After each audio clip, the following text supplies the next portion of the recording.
ಮುಂದೆ ಹೋಗಿ ಹೇಳಿದ್ದಾರೆ ಅಂತಂದ್ರೆ 2013ರಿಂದ 2018 ಸಿದ್ದರಾಮಯ್ಯ ಅಲ್ಲ. ಹಾಗೆ ಸುಮ್ಮನೆ ಇದ್ರ 2013ರಿಂದ 2018 ನಾನೇನು ಹೊಗಳ್ತಾ ಇದ್ರ? ಆಗಲೂ ಟೀಕೆ ಮಾಡ್ತಿದ್ರೆ ಈಗ 2013ರಿಂದ 2018 ಸಿದ್ದರಾಮಯ್ಯ ಅಲ್ಲ. ಸಿದ್ದರಾಮಯ್ಯ ಅವತ್ತಿದ್ದಂಥ ಸಿದ್ದರಾಮಯ್ಯ, ಇವತ್ತಿರ್ತಕ್ಕಂಥ ಸಿದ್ದರಾಮಯ್ಯ, ಮುಂದೆ ಇರ್ತಕ್ಕಂಥ ಸಿದ್ದರಾಮಯ್ಯ ಒಂದೇನೆ.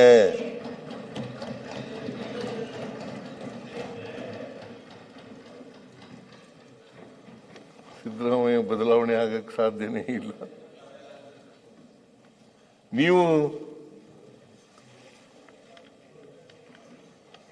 ಅವತ್ತಿನ 2013ರಿಂದ 2018 ಸಿದ್ದರಾಮಯ್ಯ ಬೇರೆ, ಈಗಿನ ಸಿದ್ದರಾಮಯ್ಯ ಬೇರೆ.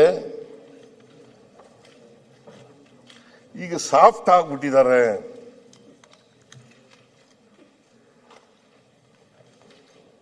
ಆಡಳಿತದ ಹಳಿ ತಪ್ಪಿಬಿಟ್ಟಿದೆ. ಸಂವೇದನೆ ಇಲ್ಲ. ನಿಮಗೆ ಸಂವೇದನೆ ಇತ್ತ?